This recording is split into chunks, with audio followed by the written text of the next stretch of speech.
Buckingham Palace, official London residence of Britain's sovereign since 1837, is probably one of the world's most famous addresses, with an exterior that's familiar to all, yet an interior that's wrapped in mystery. Its quadrangle and grand entrance is the ceremonial centrepiece for the nation's welcome, be it to kings, queens, presidents or diplomats. And it also provides the same welcome when, for a select number of days a year, the doors of the grand entrance are open to recipients and their guests to receive their honour at the investiture ceremony. Nowadays, tens of thousands of people see the state rooms and gardens either as guests to one of the series of summer garden parties or as visitors to the summer opening every August and September. But very few get this special invitation.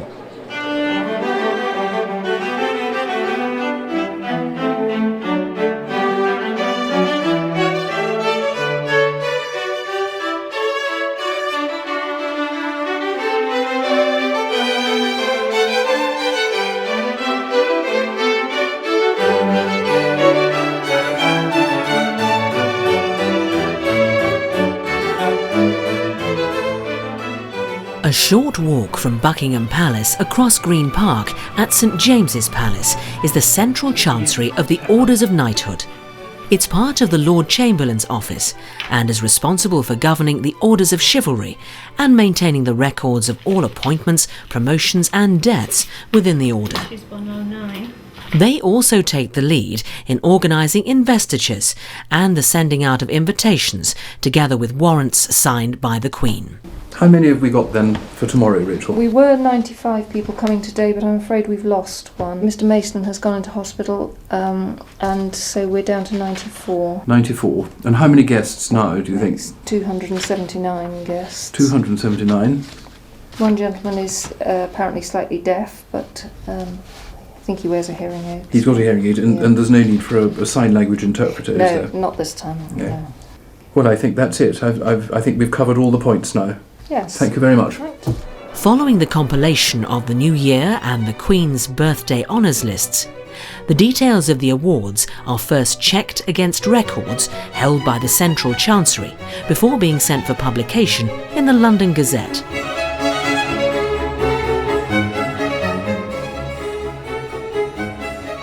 When the various insignia arrive from the manufacturers, each decoration is very carefully scrutinised for blemishes and then stored in the Central Chancery's vaults to await its recipient.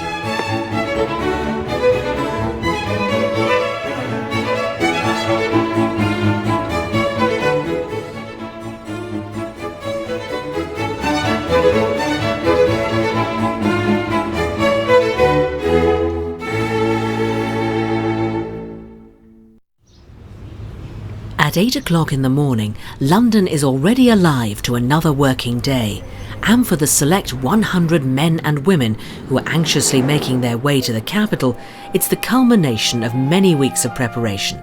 It's the day of their investiture at Buckingham Palace.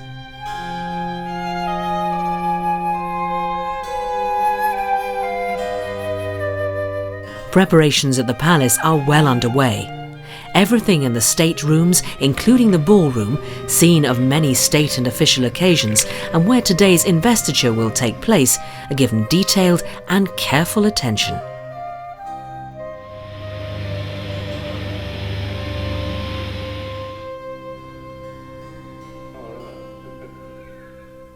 As the gates of Buckingham Palace are open to the recipients and their guests, up in the ballroom, final checks are being made by the Secretary of the Central Chancery of the Orders of Knighthood, Lieutenant Colonel Alexander Matheson. A select number of investitures are held at Buckingham Palace each year, spread over dates covering all the seasons, when recipients and their guests are treated to a sumptuous display of art and indeed history as they carefully make their way through this imperial palace. For most of those receiving an honour, this is probably the first and only time in their lives they will be received by the Queen in the ballroom at Buckingham Palace. The honours system and the concept of the investiture as we know it today is relatively new, given that the history of the monarchy spans over 1,000 years. Honours for chivalry have been around for centuries, but it was largely due to the Queen's grandfather, George V, who in 1917 established the Order of the British Empire so that honours could be more widely given to deserving citizens from all walks of life, men and women, for their contribution to the war effort.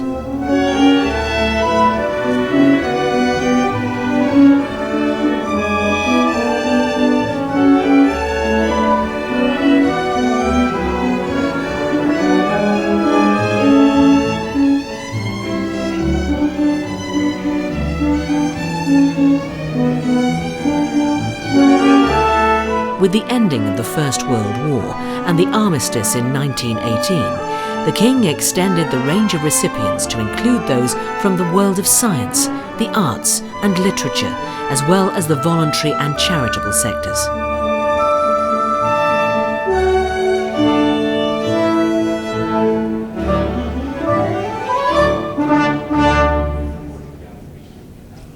The investiture is a very special occasion, and each recipient will take away an impression of magnificent sights and sounds that will be long remembered and talked about. Part of that occasion is given by the Yeomen of the Guard arriving here from their headquarters at St James's Palace. Created by Henry VII in 1485 after his victory at the Battle of Bosworth Field, they're not only the oldest of the royal bodyguards, having given long and faithful service to the sovereign for over 500 years, but they're also the oldest military corps in the United Kingdom and probably the world.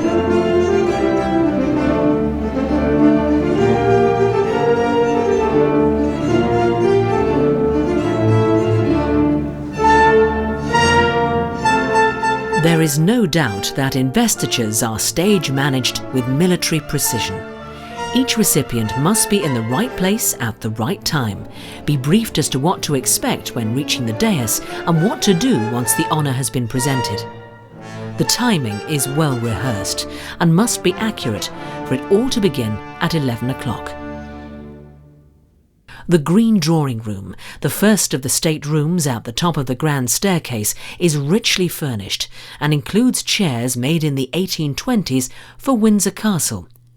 It has a grand piano purchased by George IV in 1820, originally destined for the music room gallery at Brighton Pavilion. It's just one of the many state rooms frequently used for receptions. But today, while the room is readied and the props are set, there's time for new knights to get acquainted. Good morning, everybody. Can I ask you just to gather in that direction with your backs to the mirrored doors? Their briefing is carried out by the Comptroller of the Lord Chamberlain's office, Lieutenant Colonel Andrew Ford. The investiture starts at 11 o'clock today, conducted, as you know, by the Queen. It takes place in the ballroom. I think the best thing I can do, really, is to walk myself through the procedure that you'll be going through and obviously take any questions, should you so have them afterwards. I'm going to start that by standing in this doorway here, which represents pretty accurately the doorway that you'll find yourself standing in as the head of the queue, people behind you, looking into a much, much larger room than we're currently standing in. Melissa invites you to go forward. Forward you come, up alongside Hugh here, wait to hear your surname. Surname is called, forward you go. Turn, face the Queen, dip of the head, curtsy as appropriate, forward you go. If you're going through the stool routine, go through that. Otherwise, toes to the edge of the dais. Receive your awards, conversation, handshake. Please remember to reverse at that point, 2 or 3 paces. Just give yourself some distance. Tip of the head, curtsy as appropriate, turn to the right out of the door.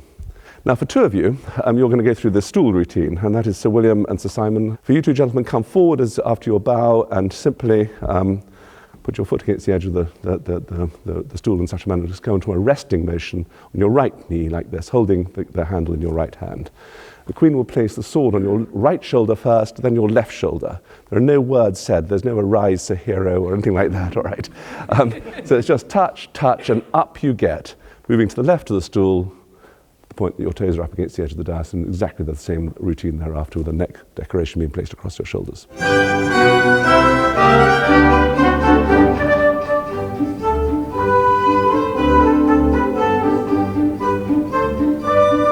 George IV's original palace lacked a large room for state and official entertaining, but Queen Victoria rectified that shortcoming by adding the ballroom in the mid-1850s, first used in 1856 for a grand ball to celebrate the ending of the Crimean War.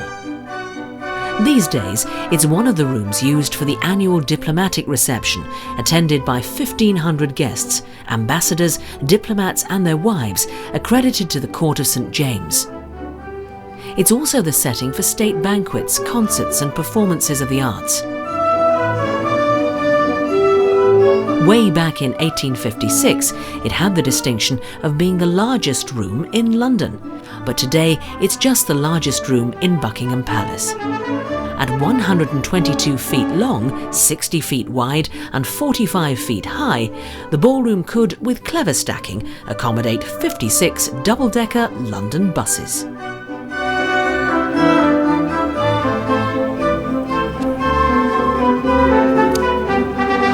Good morning, ladies and gentlemen. It's nice to see you all here at Buckingham Palace. You will probably have read in the inside cover of the blue booklet what happens during an investiture, but I thought it might be useful for you if I take you through some of it. There are normally around 25 investitures held during the year at either Buckingham Palace or at Windsor Castle, plus one at the Palace of Holyrood House in Edinburgh, and sometimes one in Wales. Each one at Buckingham Palace is on average for about 100 people. Today's total is actually 90, supported by your numbers of 266. Investitures are usually held by Her Majesty the Queen, as is the case today, or by His Royal Highness the Prince of Wales on behalf of Her Majesty. Investitures in London are always held here in the ballroom, which is the scene of state banquets, the annual diplomatic reception, and other state occasions. And shortly after I finish speaking, 5 yeomen of the Queen's bodyguard of the Yeomen of the Guard will enter the ballroom and take up their positions here on the dais. The Yeomen of the Guard are the oldest royal bodyguard in the world, having been founded in 1485 in the reign of King Henry VII, over 500 years ago.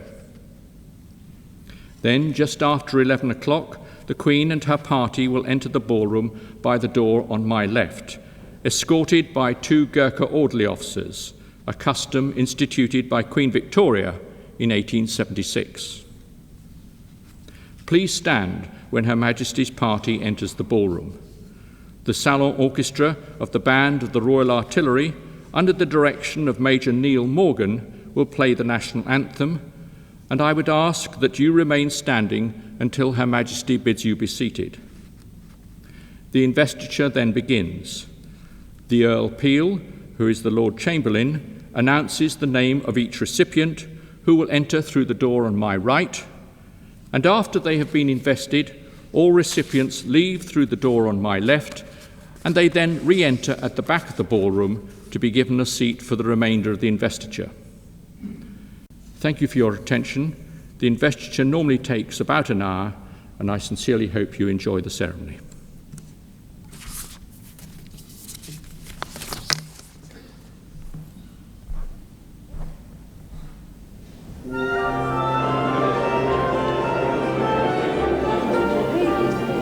Before the ballroom became the centre for state entertaining, Queen Victoria used the picture gallery for large banquets.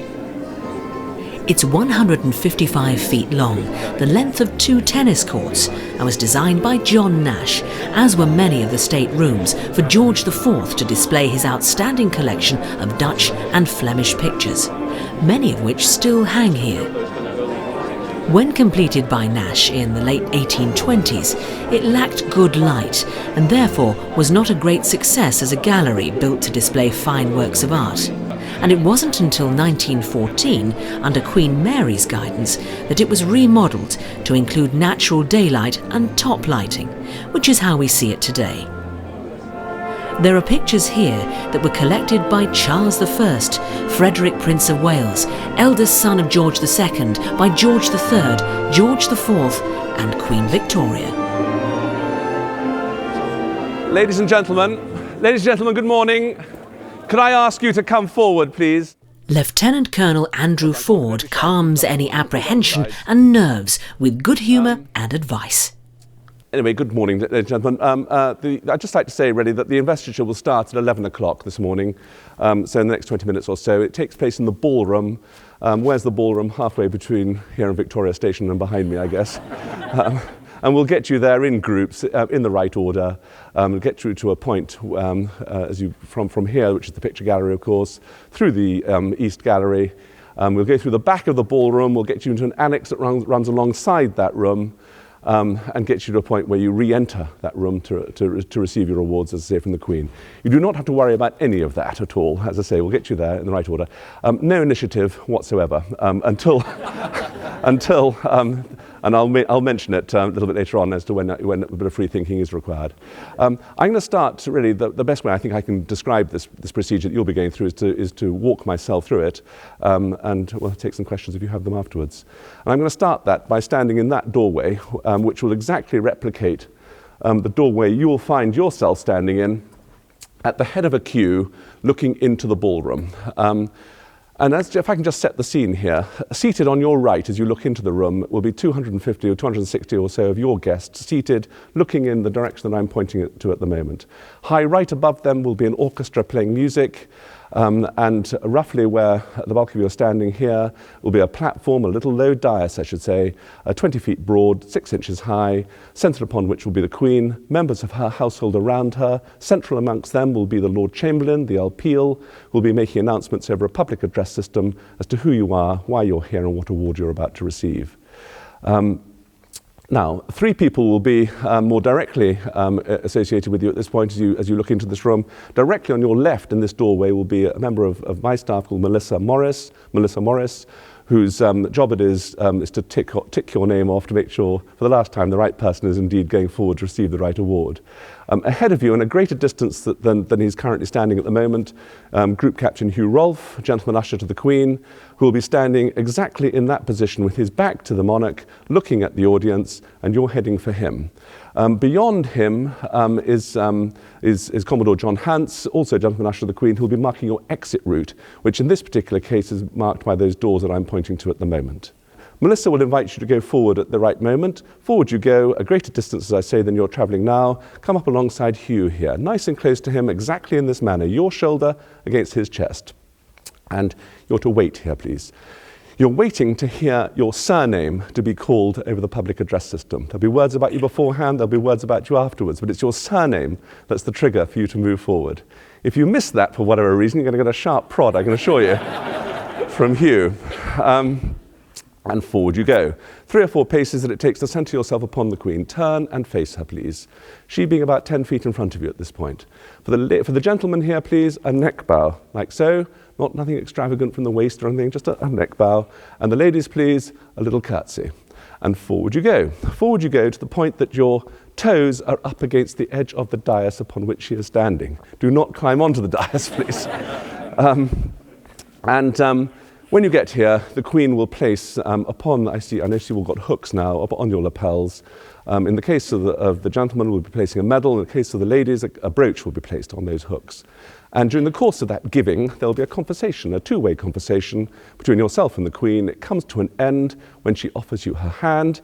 Take it, shake it. Please remember to let it go and go back 2 or 3 paces to the start point here. Dip of the head from the gentleman, little curtsy from the ladies. Turn to the right on this occasion, past John, through the exit doors. What happens when you go through those exit doors? You'll meet members of staff again who will whip your awards back off you. All very short-lived, really, isn't it? Box them up, give them back to you, and usher you back into the ballroom to give you a seat to witness the balance of proceedings. And I will let me finish. Let me finish. How do we address the Queen? Was that that was your question, wasn't it? No, okay. How do we address the Queen? Your Majesty to start with, ma'am, as the conversation develops. Your Majesty followed by ma'am. Handbags, ladies, we'll take those off you before you go through through this procedure, and probably depending on the quality of your curtsy, you'll get them back afterwards. That was your question. Just whatever you like to do, ma'am. There's no problem, but just some acknowledgement would be good, and usually a curtsy. What do you do with the handbag? We'll take them off you. We'll take them off you. And you'll get them back, obviously. All right. Okay, well, we'll pick you up and get you in the right order shortly before 11 o'clock, and we'll take it through from there. All right, thank you very much indeed.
The scene is set, the briefings are over, and the investiture is about to begin.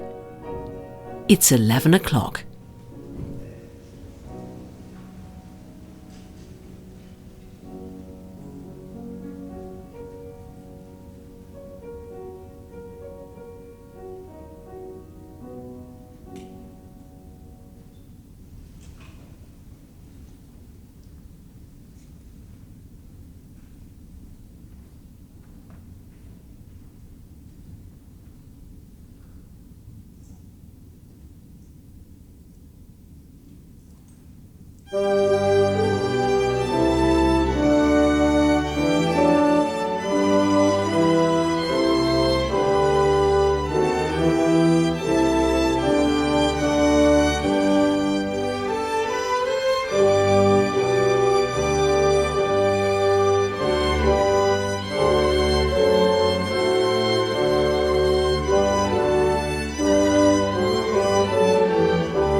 Gentlemen, please be seated.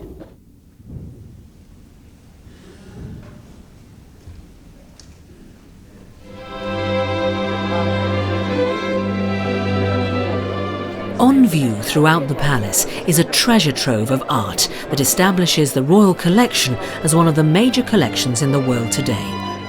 There is a feast of fine paintings by such great European masters as Rubens, Vermeer, Rembrandt, Van Dyck, Poussin, Zuccarelli and Canaletto.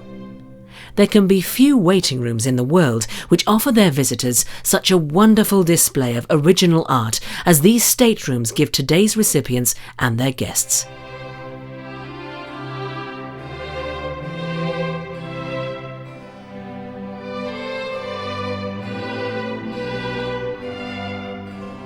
Honours and awards are not given lightly. They've been justly earned, and the investiture ceremony is the country's acknowledgement of that particular achievement.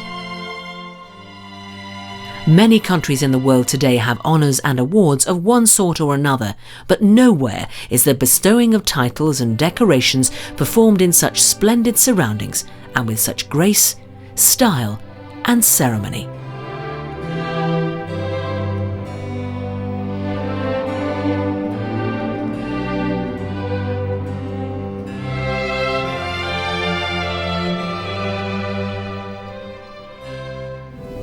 Mr. Frederick Kaye, for services to Royal British Legion, Scotland.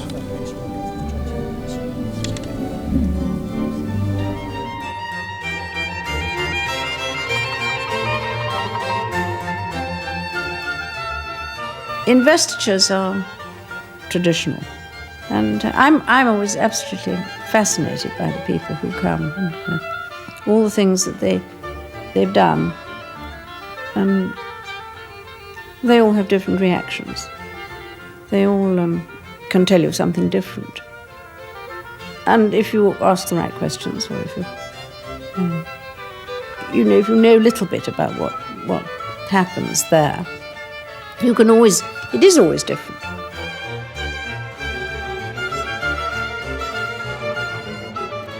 Some of them are very cleverly discovered.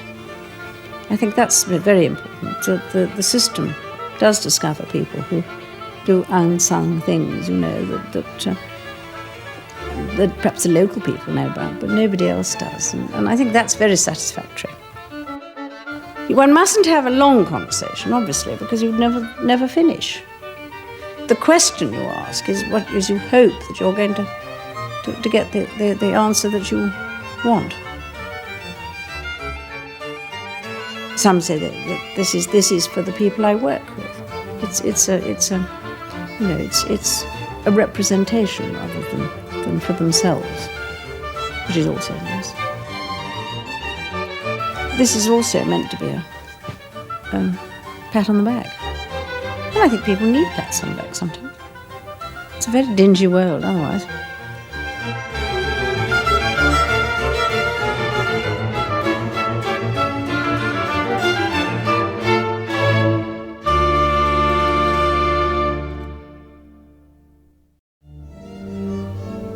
Each investiture lasts a little over an hour and brings together not only those whose achievements may not have been brought to our attention by the media, but also those who have not sought publicity but brought to the fore by the investiture ceremony.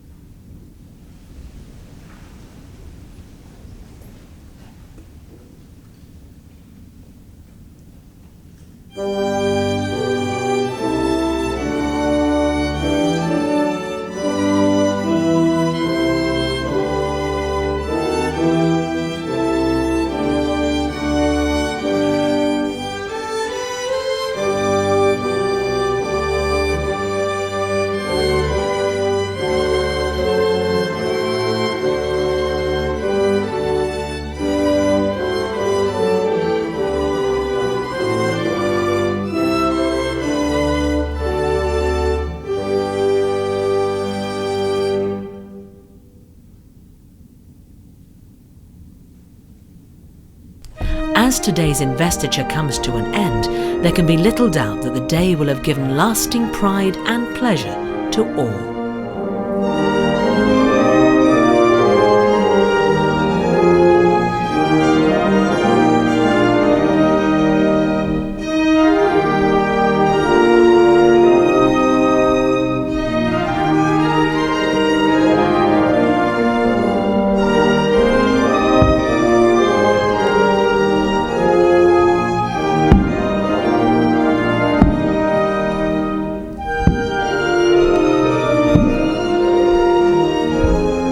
The whole atmosphere of the day really was extremely awe-inspiring, and to be in the same room with so many fantastic people was a real privilege.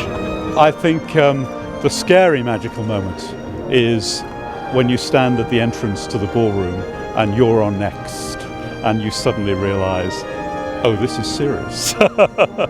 It's been absolutely wonderful. I'll remember it for the rest of my life. It's just been wonderful. Very nerve-wracking. The Queen herself was very, very pleasant and spoke quite graciously, and was obviously well briefed on the work that I've done for the community. And it's been, I'm sure for all of us, a very special day. The thing I find amazing is that she knows exactly who you are and what you do, and she, thoroughly briefed on what you've got the award for. So yeah, it's a special occasion, really. It was much more relaxed than I thought it would be. She was very, very, shall I say, informal. It wasn't extremely unnatural in any way. It was just a nice chat, a nice conversation with someone which I found extremely, extremely nice and something to remember.